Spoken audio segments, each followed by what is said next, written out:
The Canadian Bitcoiners podcast is just two guys and maybe a guest or two discussing Bitcoin, Bitcoin equities, and the related macroeconomic space. It's not meant to be financial advice, so please, if you're doing any investing after listening to our program, do your own research, do your own due diligence, and understand that any money you invest can be lost. The show is meant for entertainment purposes only, and we hope you enjoy the program.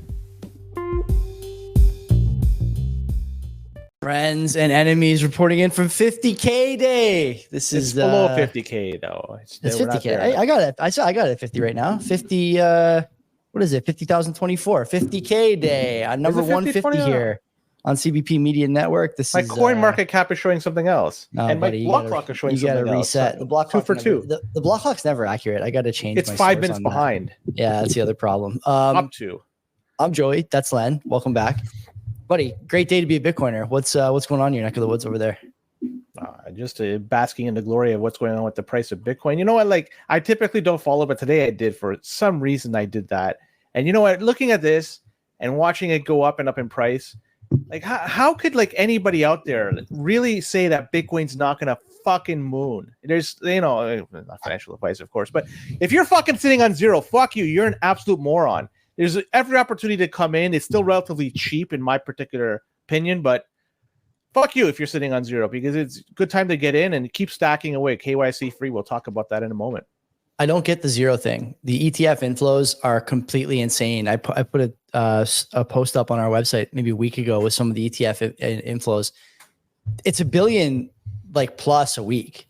It's an insane number. And the GBTC outflows, they were super high the first few days, but last week, Len, they started to really taper off. I don't know what they were today. I think Thursday last week, it was like 75 million, barely anything. It's like a drop in the bucket, GBTC outflow. So I think a lot of people are just looking up or thinking about like, I'm not even going to worry about selling this right now, especially in the States. I don't know what the tax situation is over there, but anyway, we'll get to that among other things. As always, CBP sponsored by two great companies, EasyDNS, the best place for you to host your content. Friendly neighborhood domain registrar, as Mike, as Mark always likes to say. Whether you're doing virtual private server stuff, Bitcoin Node, Nostr Relay, BTC Pay Server implementation, Nodeless implementation, Mark can help you with that. If you want to bring your website over, you want to start something, maybe like your own podcast, Mark can help you do that as well.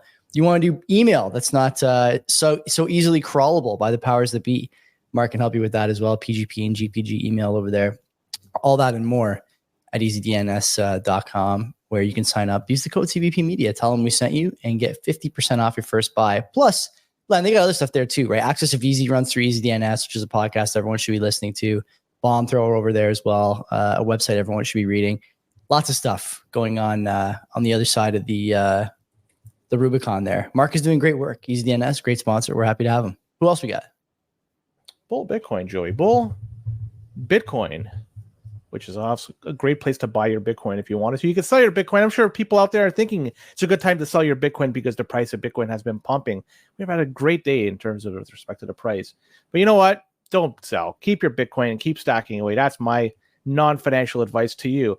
And Bull Bitcoin is there to help you out if you do want to continue to stack away. You could buy on-chain. You could buy on with Lightning. So when the fees go high, which they did temporarily today, they went from almost single digits sats per VByte to 3 digits sats per VByte, all in a matter of minutes. But Bull Bitcoin, they have you covered. So you could then use Lightning if you wanted and do some cheap buys. They have that option available to you. Not only that, you could also spend your Bitcoin with them to pay your bills. So if you have an electricity bill you have to pay, auto bill you have to pay, what the fuck you got to do, they're there to cover you. You could just use your Bitcoin to pay for that. Also, you could buy gift cards. So, you don't want to spend your dirty fiat in the real world. You want to spend your Bitcoin. They give you the option. You could go to Bull Bitcoin, spend your Bitcoin, and get these gift cards and spend them in the real world. But the best thing they have, in my opinion, out of everything they have, a lot of great options you have available at Bull Bitcoin, is the KYC free. You go there, go to Canada Post, leave your Canadian dollars. They'll load up your Bull Bitcoin account. And with that, you can buy KYC free Bitcoin, the cheapest spread in the game in Canada, bar none. Easy to do. I did a video on it. If you check it out, if you want to see how it's done, great place to buy your Bitcoin. Check it out. Use our referral code below if you haven't already done so. By doing so, you get 21 bucks added to your account after you fund your account and provide the necessary information. No better place to buy KYC free Bitcoin in the world, in the country for sure, but in the world than Bull Bitcoin.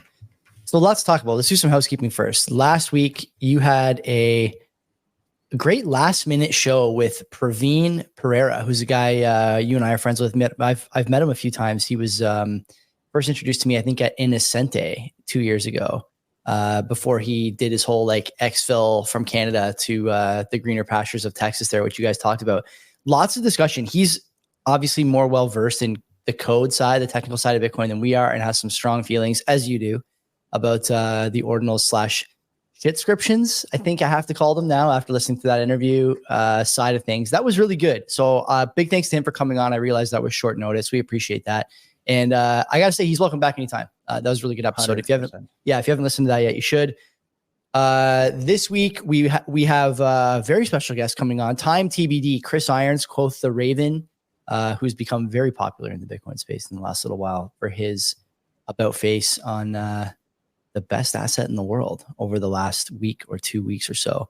Very much looking forward to talking to him. If you're looking for more from Chris, he was on Palisade Gold radio last week discussing some Bitcoin related stuff, hard asset stuff. He's a gold guy as well, which I understand. I'm going to ask him about that when we have him on later this week. I'm not sure if it's going to be Wednesday or Thursday.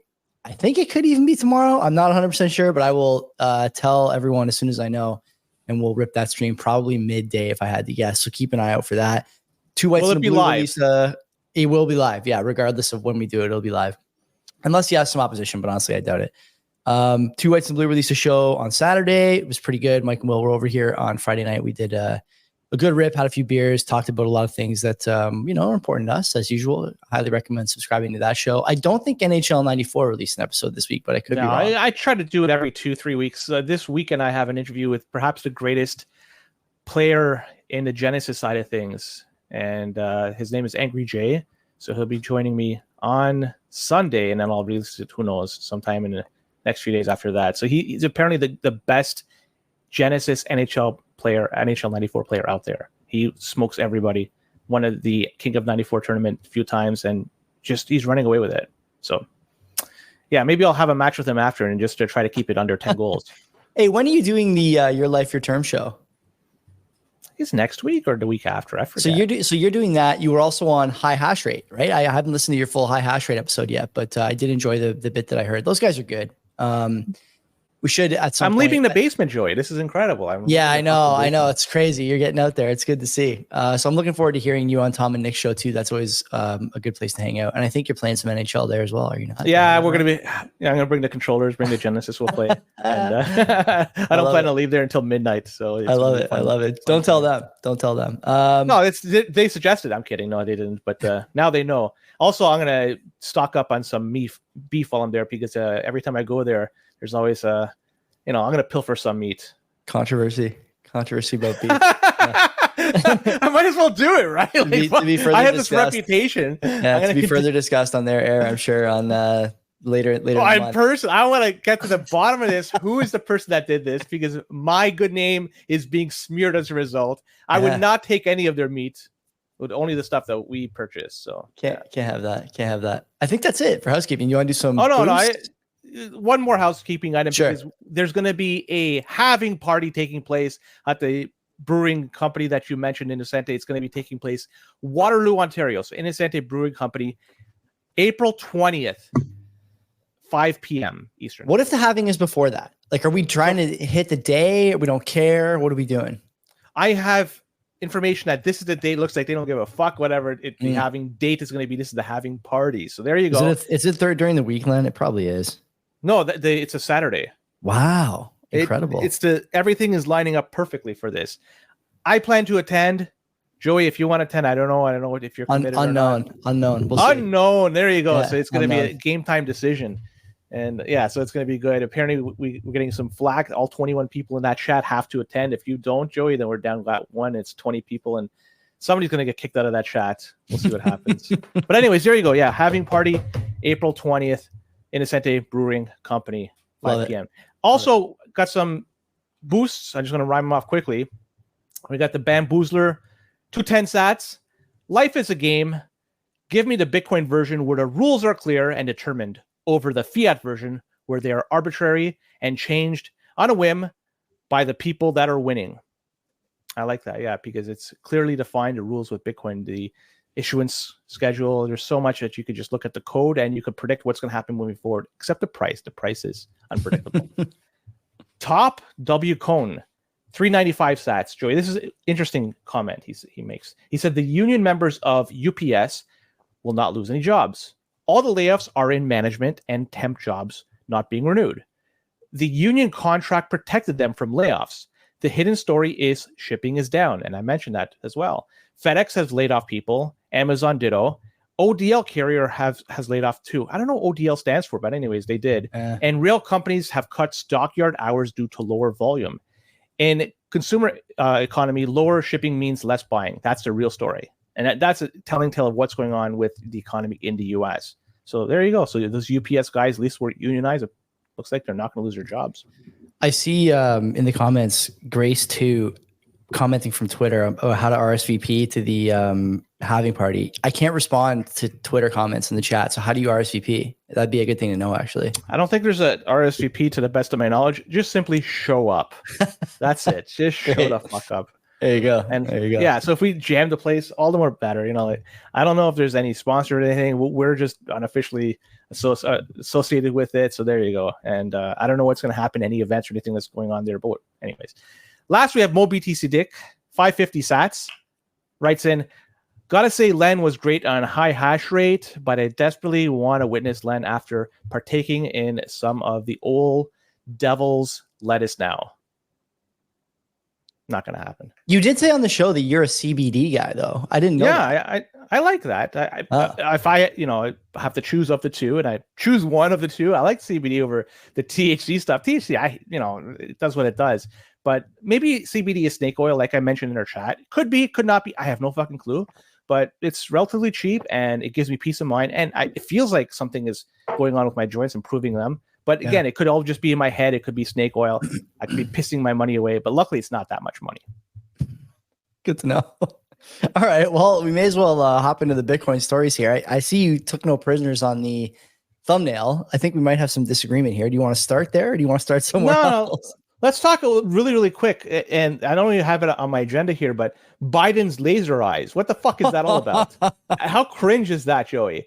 Who did this? Why did they do it? What's the message? What is up with this? I have no fucking clue. We are resolving to be less, pointed in our commentary and personal opinions on this program. No, but this is like legitimate. He has laser eyes on a picture, so I'm curious. What the fuck? I don't think it's like.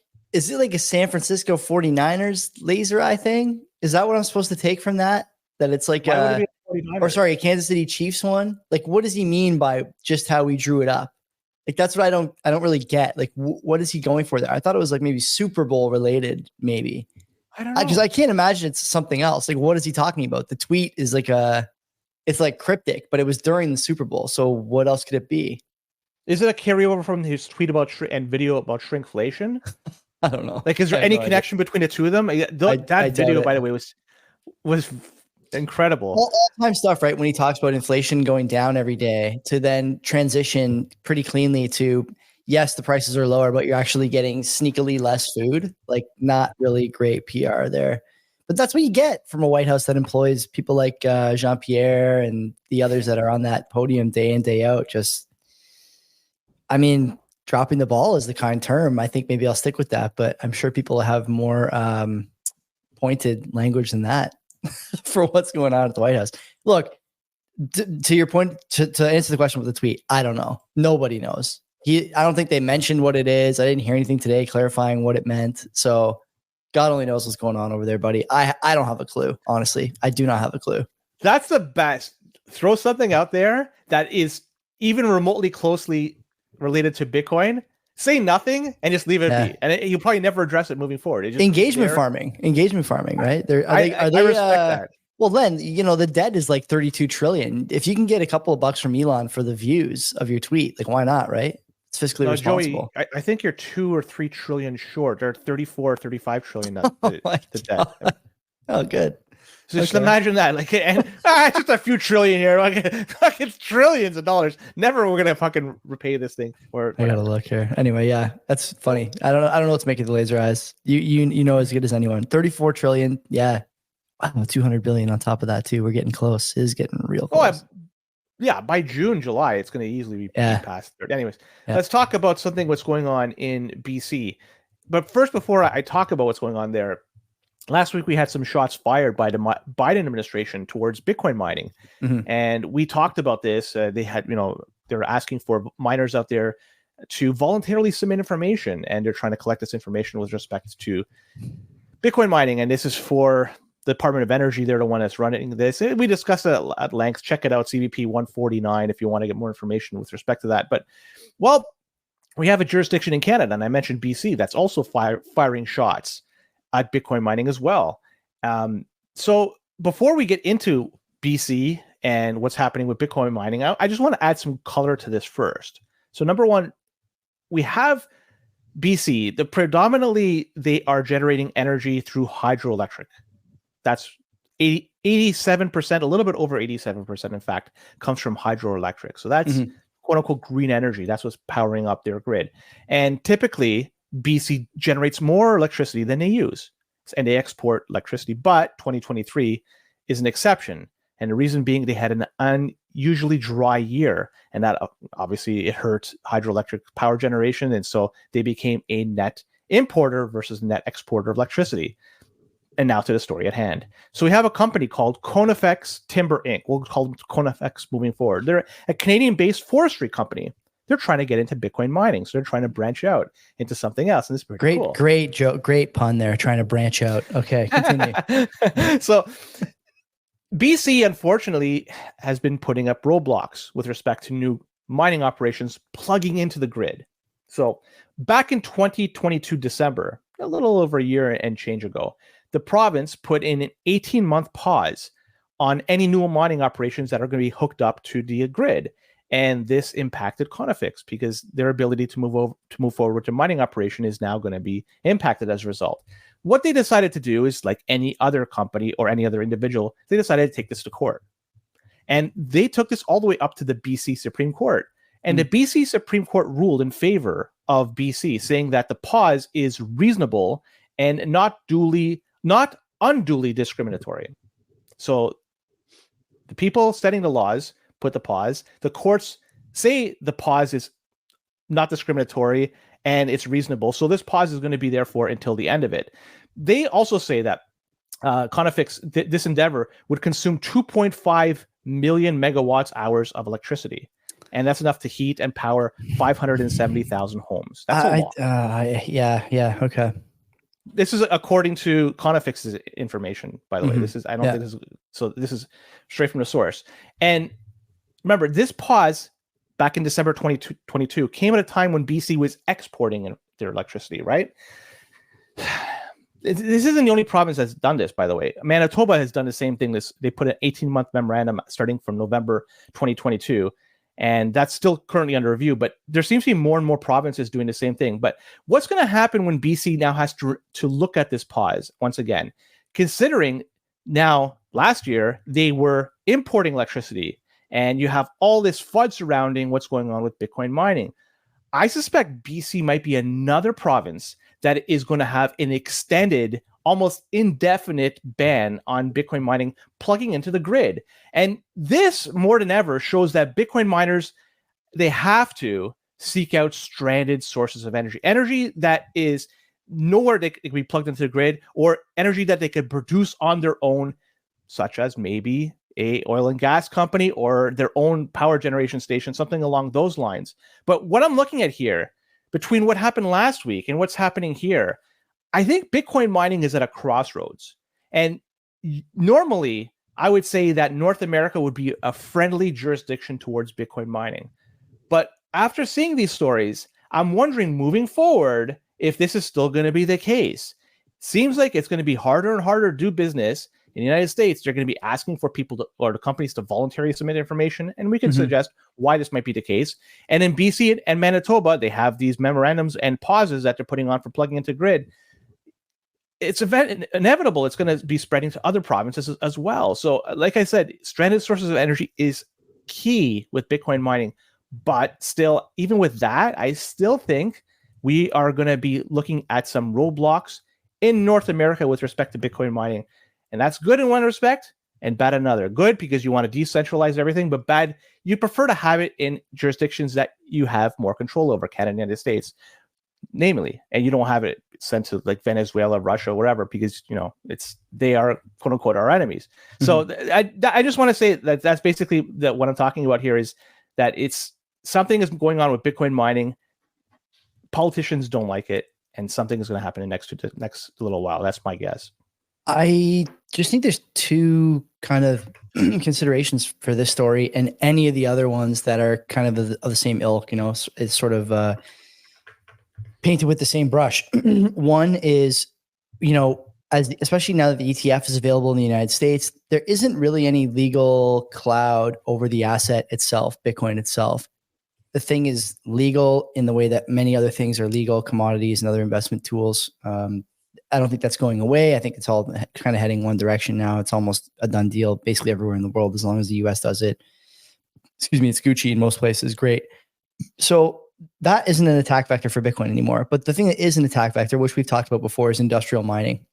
It's an attack vector for two reasons. One, there's a very vocal and I think sometimes misinformed group of people working on behalf of someone, unknown forces, honestly, but they're working against Bitcoin miners, Canada, US, Europe, and European countries as well. I've seen this, among other places, probably. If I think back to the 3 years almost we've been doing this show, I am certain that we could find a couple of episodes where we talked about other countries on other continents discouraging Bitcoin mining for similar reasons, environmental damage and things of this nature.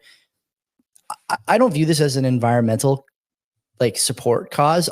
I view this as an attack on Bitcoin. And I say that because we've seen, in my opinion, environmental protection used as a wedge into discouraging or outright punishing certain behaviors in favor of other behaviors, even though it's not necessarily great for the environment, certainly not great for consumers. Although British Columbia has the fourth cheapest power in the country, I think, right? They're about 9 cents or 10 cents kilowatt hour. So that puts them about fourth on average. Quebec is the cheapest. And then one of the territories, I forget which one, is the most expensive. So it's not really good for anybody except for the people who want Bitcoin banned, controlled, more centralized, stuff like that. The other side of this, Len, is, what do we do about it, right? As a community. I think a lot of us, I don't want to speak for you, but I think a lot of us in Bitcoin, especially if you've been around for 7 or 8 years, you and me are on we're in year 8 now, is sort of in the Bitcoin space.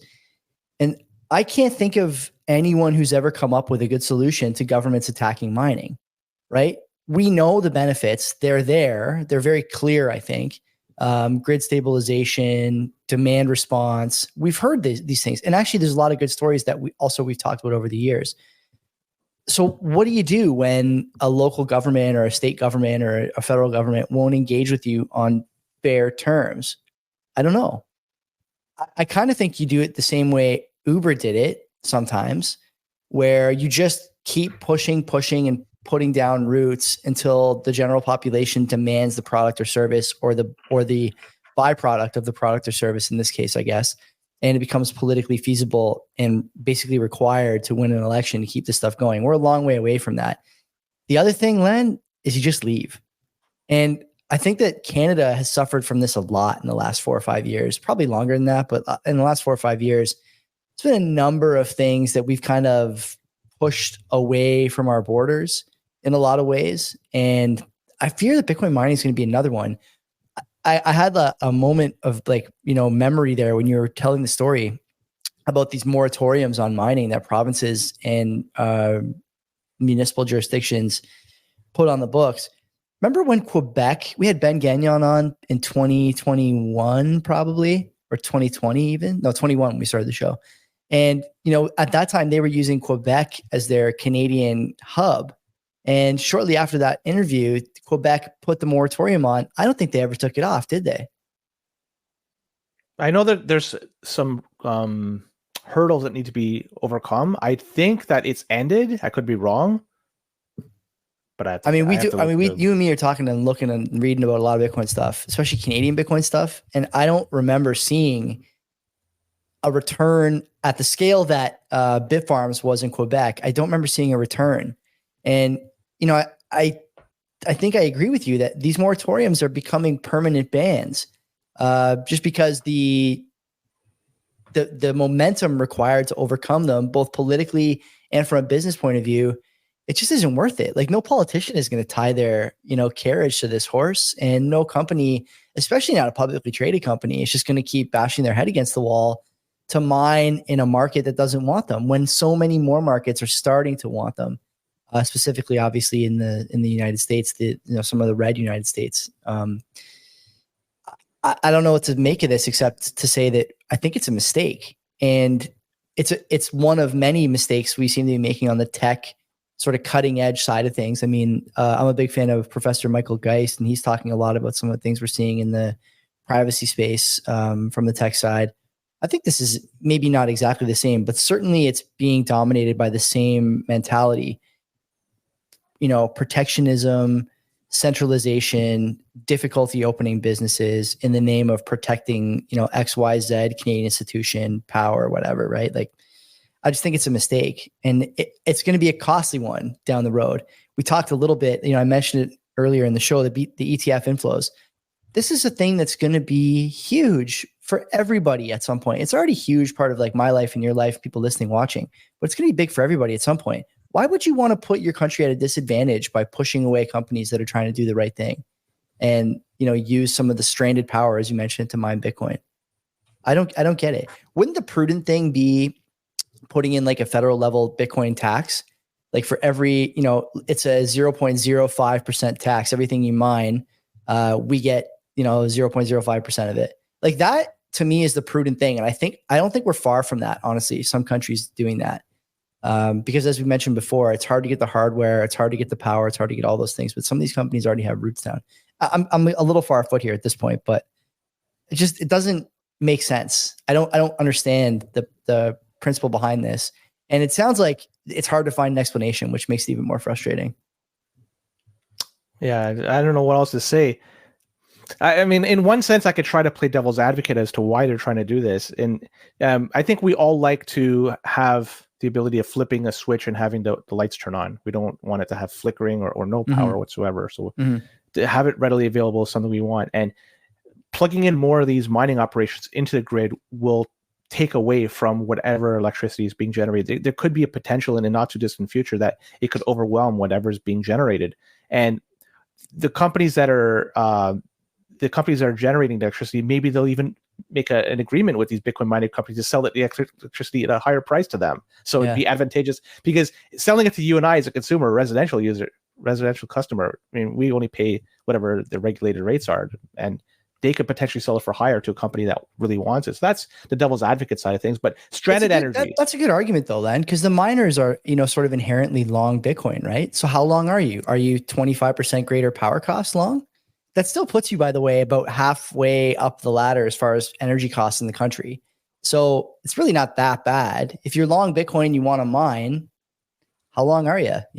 How lucky do you feel? I don't know. And again, if they're happy selling the electricity at a premium to those companies, would you, as a consumer, be happy as well flipping the switch and not having power because the power, or is just, it's a brownout or a blackout? You'd have to figure it out, right? Like exactly that. Yeah. So, but the stranded energy, that's the one I truly hope that they don't go after. A Bitcoin mining company, data center that is hooked up to energy that is just non-usable. It's so far away from urban commerce, industrial areas. Just transporting it feasibly doesn't make sense. Economically doesn't make sense. So if using that for Bitcoin mining, I hope that there's not going to be opposition by the powers that be to stop them from taking advantage of this. Because in my opinion, that energy is useless. It's wasted. So you might as well try to harness it. And, that's an interesting point to put in some sort of federal tax, a minimal one at that, but it could potentially help out the government as a whole. And, maybe they have to start accumulating some Bitcoin for themselves just for, what better way to start than to just, throw a tax on? It's a low, from the government's point of view, it's a low friction vehicle to get some skin in the game. And, as we know, once you have some skin in the game, you start to understand some of the mechanisms behind the asset a little more deeply, because it's sort of, to your Benefit 50,100, by the way, on the block clock. Yeah, both of ours are synced. Yeah. So I don't know.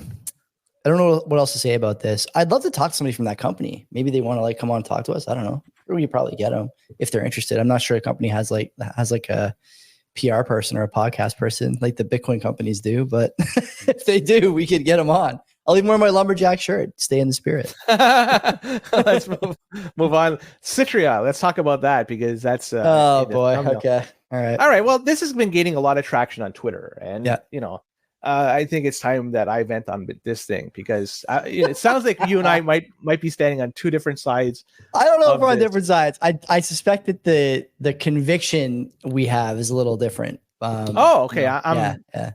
I'm pleased that looks like we're going to see things that eye to eye. But anyways, this is being proposed as a way to help scale Bitcoin and to onboard more folks into Bitcoin.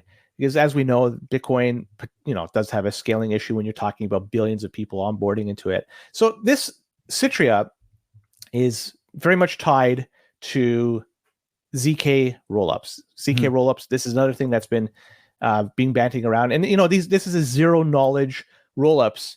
And well, this ZK rollup stuff. It's prevalent in the shitcoin community. It came from Ethereum. It came from other places, and now it's bleeding its way into Bitcoin. So there you go. Red flag number one. Let's talk about red flag number two. ZK rollups. Again, if you take a look, those loser wizards, they were on stage at the 2023 Bitcoin in name only conference, and they were talking about the ZK rollups at that point in time. So that's another red flag. And now it makes me wonder what VCs are behind this, trying to pump this fucking shit. But let's talk about what it is, because I'm going to get this information right away from No BS Bitcoin. Check it out. It's a great news source.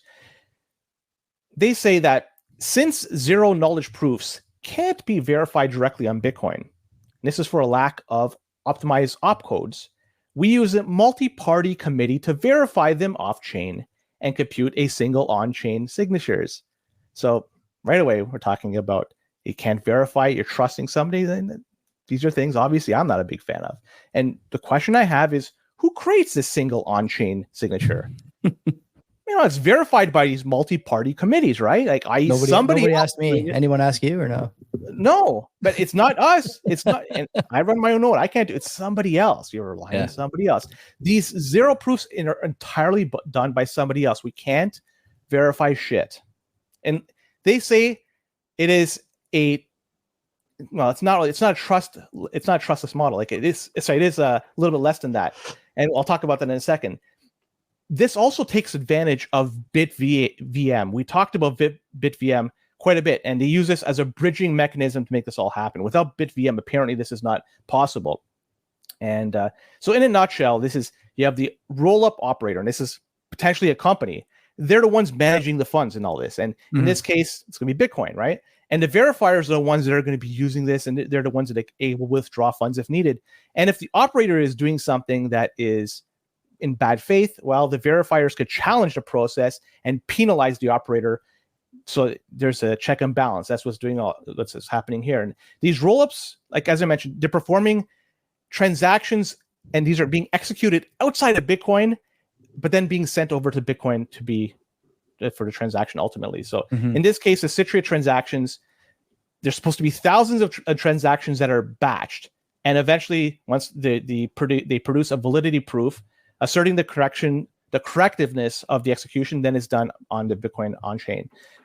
And they say by using this method, they could scale Bitcoin. But what's the cost of this? That's the question. I already mentioned verifying and trust, and we could talk about this a little more in depth. So trust, right? So the one term I keep hearing from them is trust minimized. Right? It's trustless or nothing for me. Fuck that. I don't want to have trust minimized because I don't want to trust anybody with my funding. This is Bitcoin. We have no way to recuperate any Bitcoin we lose. Bitcoin, in its fundamental state, fundamentally, it gives you, the user, the ability to control your Bitcoin. Nobody else can do it. They could try hacking into it, but you need an enormous amount of energy, enormous amount of time to get to the point to hack your keys. Without those two things, it's impossible to do so. You get super lucky, but that's a shot in the dark, and that's being very, very lucky, and that's being very, that's never going to happen. But the reality is, don't fucking trust anybody. And this situation, this scenario, this setup requires you to trust somebody else. I don't fucking buy it. I don't like it. Verifying is also a second issue, right?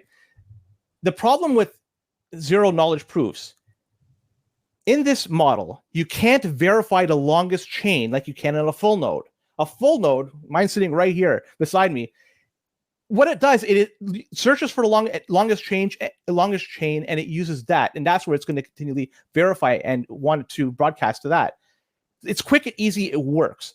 But with the zero proof, you don't have the ability to do that. It is done in a vacuum. It doesn't have any idea about what is the longest chain, and that is potentially a security risk. So, I see this. Zero proof, zero knowledge is a staple in the shitcoin community. Trust, got to give it up, don't like it. Verifying, can't do it, don't like it. All in all, it's all shit, man. What VCs are funding this? I'd love to know. Plus, you have all those wizards talking about this and supporting this. Too many red flags. 10 thumbs down from me for this one. I'll give it 11th in a little bit, but we'll see. Well, okay, a couple easy ones for me here. Looking at the Citrea team or whatever, when you Google Citrea, the first thing you get is their appearance on the Unchained podcast with Laura Shin, the scam cast. So like right away, I'm out. I don't want to hear any more about this. I don't know a lot about the guys who are running it, these two fellows. Their names are not handy, but if you want to know, Len, a couple of the projects that, what's the name of this thing? Chainway Labs, that's incubated this project, the Citrea project, for about a year. They've got two projects that are major. One of them is Citrea, right? You know what the other one's called? Yeah. Ordinal Safe, browser extension for simple and non-custodial BTC inscriptions. So, you're kind of, yeah, exactly, right? Like you're kind of going down this road. I don't want to talk about inscriptions. Like I think it's whatever, but to me, you got a couple of checkboxes here that really make it easy to see it's a scam. In the interest of completing my research for this episode, I joined the Citrea Discord chat and just did a little looking around, checking some stuff out. I'll say this, okay? As much as I think this is a bad idea and probably won't take off for the reasons you mentioned there, trust minimize, zero knowledge, all that stuff, we don't need it. I will say that the founders and the guys who are working on the project are parrying dozens of requests from the people who are in that Discord and refusing to do a token. Everybody in that Discord is asking for a token and early access to it. It'll help with funding. It's easier than doing a raise. You have all the capital you need. You can sell this later, blah, blah, blah. Those guys, to their credit, you may disagree with the idea, but I'm giving some credit where it's due here. They refuse to do a token. I didn't listen to the Laura Shin interview. Maybe I should. I bet you she asks too. Because she does ask about that sometimes. Why didn't you do a token? Like, it's a dumb question, Laura. But whatever. I think you're right. I'm not as concerned about this kind of stuff. The question I have for you, if I could play devil's advocate here for a sec, with all this new money and all these new eyeballs coming into Bitcoin thanks to the ETF and number go up and all these things, and as it does every cycle, we do pull from a lot of the other altcoins into Bitcoin because people kind of come to their senses and they're like, yeah, this is it. If this doesn't work, nothing works, blah, blah, blah. You know the story. We're going to get a lot of people who have bad ideas. We're going to get a lot of people who are trying to scam and con people, but we're also going to get people who have good ideas that just need a little bit of a chance to make mistakes and develop and iterate. How do you know this can't be one of those things? That's the thing I'm curious, because you're always pretty, I don't want to say extreme, but you are early to the breakfast a lot of the time, finding these things and having conviction about them. What would, in your opinion, be the thing that gave one of these projects a little bit of leeway to try something on, not on Bitcoin, but try something with Bitcoin and maybe get it wrong the first time, second time, third time, but then the fourth iteration, they come to their senses on some issue or come up with some engineering development that makes it, worthwhile? How do we know we're not just stomping everybody out on the first attempt because it's no good and Bitcoin has become this kind of, I hate using this word because it just drives me nuts, but it's become like this toxic swamp where as soon as you take a misstep, you just melt, right? That you're out forever. You're sullied. Your reputation's damaged, blah, blah, blah. How do we know when those projects come along that just need a little bit of time to make mistakes and build something better that we might actually like in a year or 2 years? That's one thing I can't figure out. I'm curious if you've thought about it at all. You could do a sniff test on it and figure out if it smells like shit or not. And this one does. And another one that's pretty good. I mean, we heard about CTV, and that may be something that's decent. I can't say for certain. I would have to inspect it a little bit more, learn about it more. But I talked about it for sure in the past, that even if we do want to go ahead with CTV, it's something you'd have to not jump into it, but just slowly examine months, years, maybe even longer to figure out if it's right. We saw the unintended consequences, which came out with SegWit and Taproot, and now we have the 4 meg blocks that could potentially be minted and JPEGs that are included on it. So those are the unintended consequences of it. Now, I hear that from, I forget the inscription guy's name, whatever his Casey name is. Rodimer. Casey Rodimer, yeah. He said that you could do inscriptions outside of Taproot and outside SegWit. Okay, I'll fine. Okay, I'll take that. It would be more expensive though. You're not going to get the discount. Yeah, there's no discount that comes along with Taproot, but it'd still be possible. So I don't think there's much of an incentive to do it, or at least 4 times less incentive or something, whatever discount may be. So that being said, so that's why I'm just using that as an example, the SegWit and Taproot, that even it looks good on paper, we don't know what the unintended consequences are with activating something. So CTV and something I've been talking about, maybe something that's good. We should consider doing it, but you got to take the long term. You have to look long term with this. We are having the monetary system. It's collapsing. There's no doubt about this. We could all see it. It's just a matter of when. It's not a matter of if. And modernizing that into something with Bitcoin makes sense. Now, it has to be ready for that. And it can't be at a state where people are still infighting, or it's not ready for mass adoption, or a number of different reasons. It's got to be ready. You can't be fucking with it, throwing shit on there, JPEG, shit like that, and then saying, oh, guys, let's replace or at least modernize the monetary system. Let's start using Bitcoin. We're still fighting out here with fucking JPEGs, right? Like, we can't be in that state. It's got to be ready for prime time. There's so much at play right here. There's so much that we could fuck up. If we fuck up, we can't do it. So I'm of the opinion, whatever is being thrown out there, let's take our fucking time. If it's years, decades, that's fine. Like, let's do this right. Let's think things through.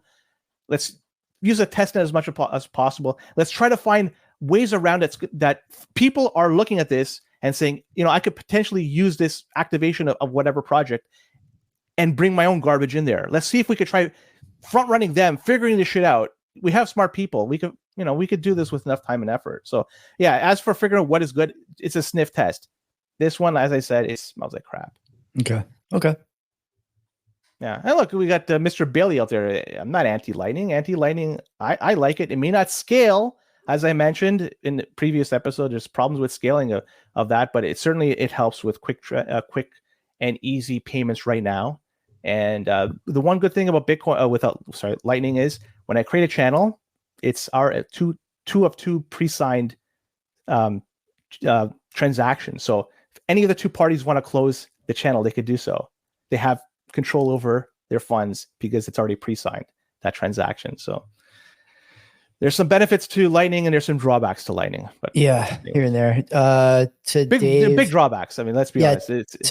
To Dave and to other people commenting on X, I can see the comments. I can't respond to them in the chat. So just be aware of that. Normally I would respond in the chat, but I can't, even if I see them. So you have to wait for us to get to them. Anyway, yeah, it's a good discussion. I mean, there's the flood of ideas coming to Bitcoin is going to be torrential. Like it's going to be unbelievable. It's going to be a lot of volume, a lot of noise, a lot of signal mixed in there too, probably. And, yeah, it just doesn't feel to me, the smell test is good, but You could tell almost immediately from the get-go, and you know. Sometimes you can. Sometimes you can. Sometimes you're right, but in this case, I mean, I can. This one wasn't idiot that in the hard. basement. Yeah. This one wasn't that hard, right? You look at Chainway Labs, and if you don't like ordinals and descriptions, then this is the kind of stuff they're funding, and that's, you know, I think it's our. I know there's like a lot of controversy these days about supporting or not supporting ordinals and inscriptions, but at the end of the day, it's, you know, sort of your prerogative. Yeah, Dave's saying BitVM is the same thing. BitVM, I don't know that much about. I thought these were like in the same vein though. BitVM. It's using BitVM. Right. Okay. So it without it, from what I understand, it's not possible to create the roll-up. I forget what the term is. It's not possible to create the roll-up operator. I think that's what the BitVM is. So executing. Yeah. Trust minimized two-way peg with BitVM.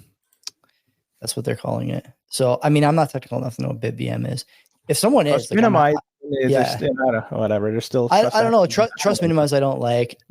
My bigger problem, I think, with all this stuff is that, and I'm not saying Dave Bailey is, you know, saying this about us or about other people, but it does seem like if you are against a proposal now, the other side immediately calls you like, you know, you are like painted as a problem for Bitcoin, or like you're pro ossification.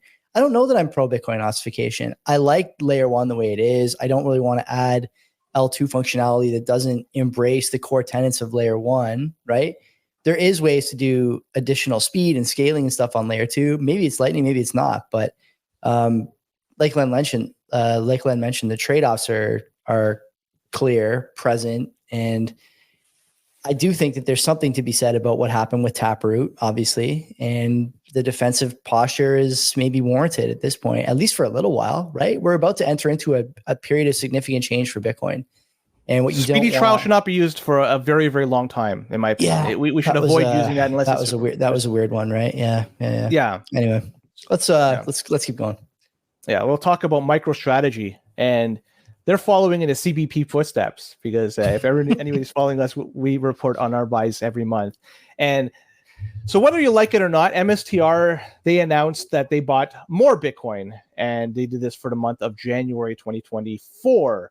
And as for the specifics, they bought, and I say this only, I wish I could only buy this amount, 850 Bitcoin, and it was a total of $37.2 million.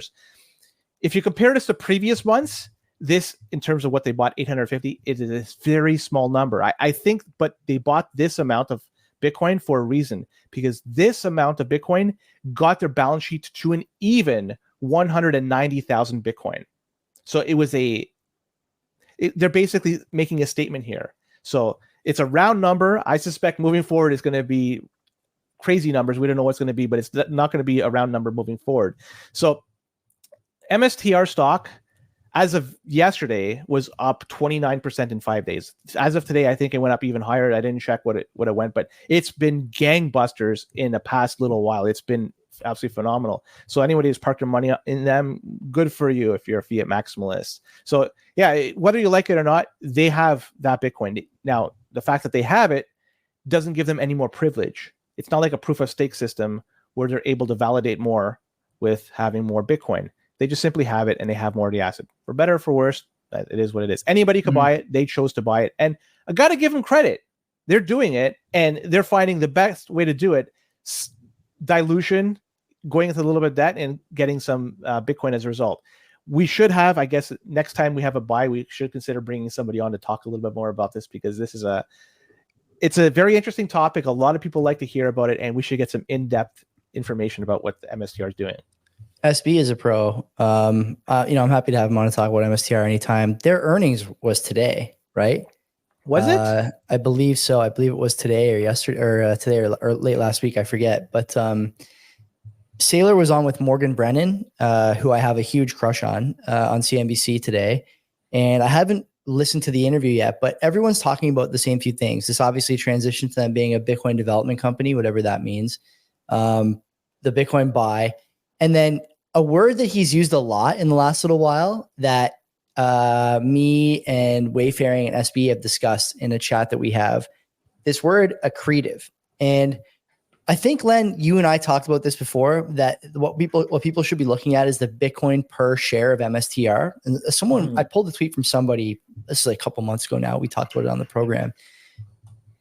He's talking about it the same way now. And I wonder if he was talking about it this way before internally and just came out with it recently, or if he looked at this, saw that it was popular, and started to discuss it in his media appearances and on their earnings calls and in their reporting. The big question that remains for MSTR is, are you going to buy that, or are you going to buy one of the ETFs?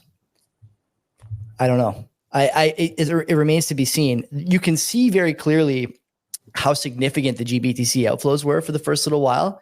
What you can't see is the MSTR outflows. And the stock has performed pretty well since the ETF came out. It's not gangbusters, but it's also not clearly suffering from outflows into these ETF products, especially in the United States. So what can you say about this? I don't know, man. I don't know. I like to buy, of course. Question is, like, what do you get with it as an MSTR shareholder? What is the benefit to you? Are they going to be in M&A mode at 190,000 Bitcoin, which is 1% of the circulating supply, by the way? Slightly less, because it's 119.5 million. Yeah, it's about 1%. Yeah. I don't know. I look at that number. That's funny that they got an even amount of Bitcoin. Yeah, we talked about this. We said this on the show. You can go back like 10 episodes, something like that, and we talked about it. That 1% number. So I don't know. What are you getting for MSTR at this point is the question I don't really understand the answer to. I don't think we could try to analyze this, and this is way out of my wheelhouse, so I'm not even going to speculate. I guess the only way we'll figure this out is over time. And I'm curious to see how it does play out, but I'm not even going to fucking try to guess, because I have no clue, and I'm going to be 100% wrong if I try.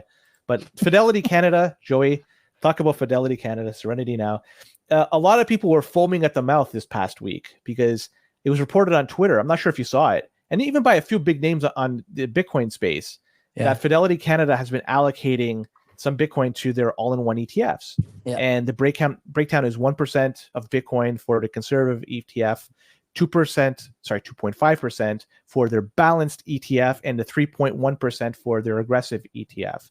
And everybody was happy, and people are saying, oh, this is an example that, there's going to be big money coming in. It's going to scoop up the existing supply of Bitcoin. It's going to run out. But let's not start sucking each other's dicks quite yet, because apparently this is some old shit. And digging through this, I had to go through the archives here. The reality is this news is over 2 years old. So people that are jumping at this and saying this is a point in time we should be cheering should have did it 2 years ago, because that's when it was first announced, January 2022 to be specific. So I just wanted to point this out there for people are cheering and still don't quite understand. It's a fucking old news item, and we could cheer it all you want, but it's nothing new. This happens a lot in Bitcoin Twitter. Like that clip of Obama talking about Swiss bank accounts in your wallet was floating around again last week. And that's got to be 5 years old at this point, 4 years old, something like that. And it's like, Obama for next week, about Bitcoin. Like, guys, I've been around long enough that I remember people memeing this 4 years ago. The cool thing though is that, again, as we've discussed on this show, and others have as well, we're not the only ones. There is going to come a time when Fidelity and other major investment firms not only offer these vehicles kind of under the radar, but start to push them. They'll become popular amongst certain people. There's going to be people who want exposure to the Bitcoin volatility at 1% or 2%. Julian Figueroa, Kinetic Finance, and I, a couple weeks ago, were trying to hammer out the details around that Preston Pish quote that you could go 2% Bitcoin and 98% cash and beat the S&P.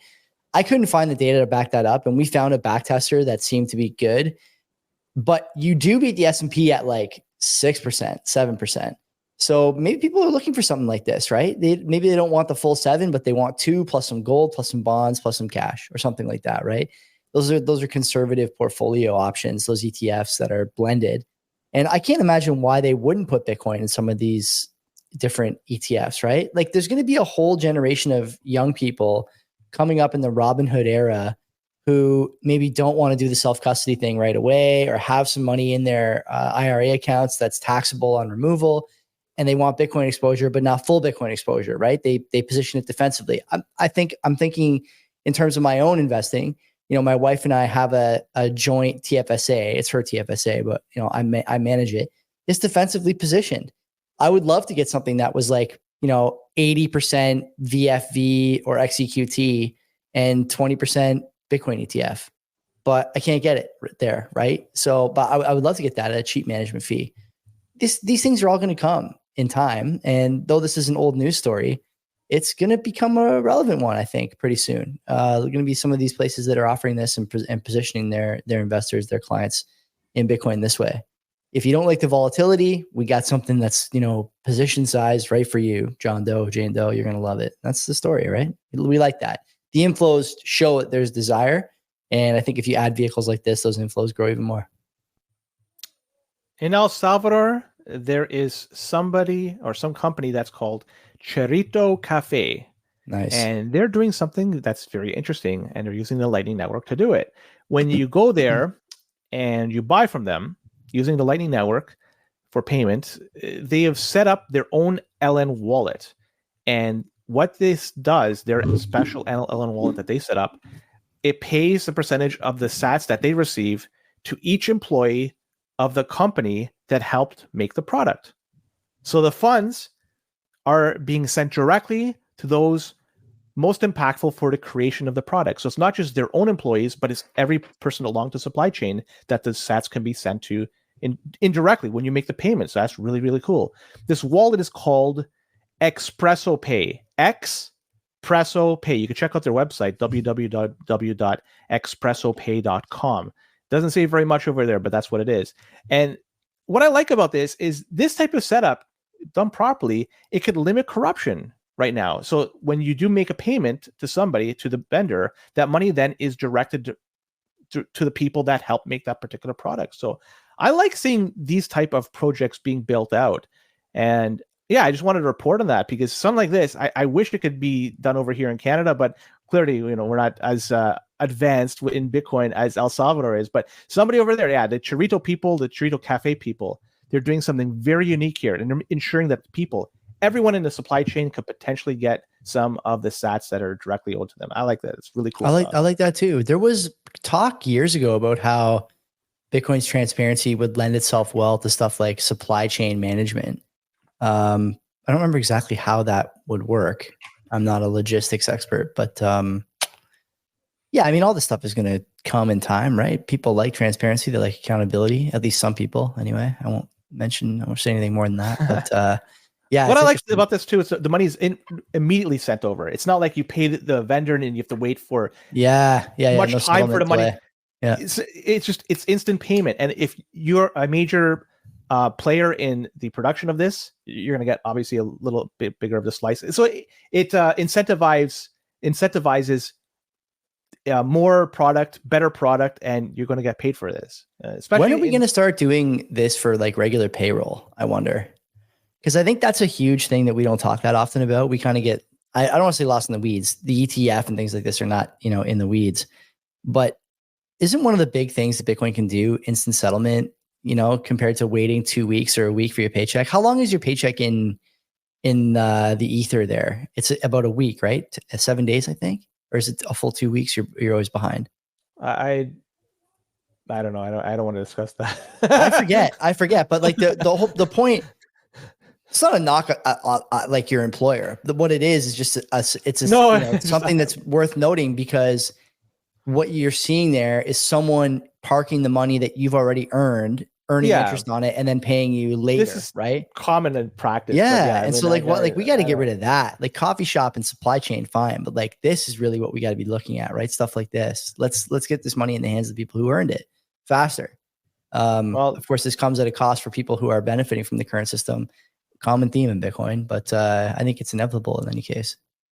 Let's quickly talk about Monero, just really, really quick. Got wrecked. RIP, man. 40% down in one day once they got delisted from Binance. And then there's a significant, there's a sizable amount of people that like Monero in Bitcoin space. I don't know why. You can't. It's great. Ask Mark, CoinShack Mark. CoinShack Mark has the biggest hard-on for Monero I've ever seen. I love Mark. He's a great guy. Like the times I've hung out with him and had him on, he's always a good time. But I just don't get it. Like I know why Monero is popular. It's neat. I've held XMR before. Have you ever held XMR? Do you know how to hold it and stuff? So cool. It's like its own little wallet function. It's neat. It's like it's very close to Bitcoin and maybe a little more difficult, but it's fine. The thing is, like, you can't audit the supply. So you can't audit the total supply. Forget about that. Forget about that. There's no forget about. I know what the problems are with it. Okay. But for this story, if you're holding XMR, why do you care if it gets delisted from an exchange? Like, shouldn't that be like yes, we're so good that the exchanges can't list us anymore. We have to be buying more. Like that's the rationale that I would have if I was holding that token. But it seems like no one actually has that rationale. So if no one holding the token has that rationale, then like, what's the value? That I'm not sure about. I don't know. Great tick. I always like the name, and I always liked XMR as a ticker symbol, but that's about as far as my love for Monero goes. Sorry, Mark. Sorry about that, Mark. Well, anyways, Bakkt. They might go. Do you think Mark would ever start the Canadian Monero podcast and come under the media umbrella? Would we allow it? I don't think so. A no to the first one and a hard no to the second one. I think the first one is probably a 99.9% no, but the second is 100% no. Okay, got and it. It's not to say that he definitely has the charisma to do it. I just like, come on, Monero. Isn't there a Monero podcast? There's got to be a Monero. This is a podcast for everything. It's got to be a Monero podcast. I know a guy doing a podcast on NHL 94. There's got to be a Monero podcast. Buddy, there's a community for that that's vibrant. They have annual tournaments, the whole 9 yards. There is a podcast. There's two of them. There's Cafe Monero and Monero Talk. Oh, there's a bunch of Monero space. There's a guy named Monero Mateo. Very creative. He's got some poor branding. He needs to work on his branding. He also hasn't put out an episode in 2 years, so maybe that's a little bit defunct. But yeah, okay, cool. Well, there you go. Well, I'll quickly talk about Bakkt very, very quick. They might go tits up, and this is the publicly traded company. They initially tried to get Starbucks or help Starbucks have customers pay with Bitcoin. This was a few years ago, 7-8 years ago, in fact. But now the company Bakkt seems to be in trouble, and it looks like they don't have enough cash in order to make it for the next 12 months. So they're out there. They've talked to the SEC. It looks like they're going to be selling $150 million in securities in order to shore up their financial position. And what's interesting about this, Bakkt, they had at one time a connection with Swan Bitcoin. It seems like Swan, they have the Midas touch, or the reverse Midas touch, because they had a partnership with Swan and for Bitcoin trading, liquidity, and custody services. And this is back not too long ago. In fact, let me just click on the tweet. I can tell you. 2 years, exactly. If I had to guess. November 30th, 2023. So we're talking 3 months ago. Yeah. Not 2 years. Great. Time is flying. How does this keep happening to Corey? Like, how does it keep happening? I don't know. But I'll leave it at that. That's another black-eyed swan. And the reverse Midas touch. Whatever they touch, it's turning to shit. I have nothing to add to that. Whatever. Good luck to them and good luck to people who are working there. Job loss sucks, but this is it. Competition lend in Bitcoin and even in crypto, and they're intensifying. Boom dust. Cafe Monero sounds like a great place to get brunch. Does it? I don't know. They tell you that your food costs this much money, but you can't actually verify. So anyway, well, you tell them you paid, and they can't confirm. That's right. I'm settled up. I paid. What are you fucking talking about? Yeah. I would show you if it was a transparent and open ledger, but I can't. You fucking got it. Let me tell you. Should we move on to other notable stories? Yeah, we should definitely do that. We're moving on. We're moving on to other notable stories. So if you're listening on audio, tune in tomorrow when other notable stories drops, and if you're on video, stay tuned for the next segment where we discuss other notable stories. Until next time, take care of yourself. Don't be a cock. Are you a fan of the old school NHL 94 game on the Genesis or SNES? Why not check out my show, the NHL 94 podcast? From tournaments and tactics to the people who make up this community. Check it out wherever you listen to podcasts or find it on YouTube.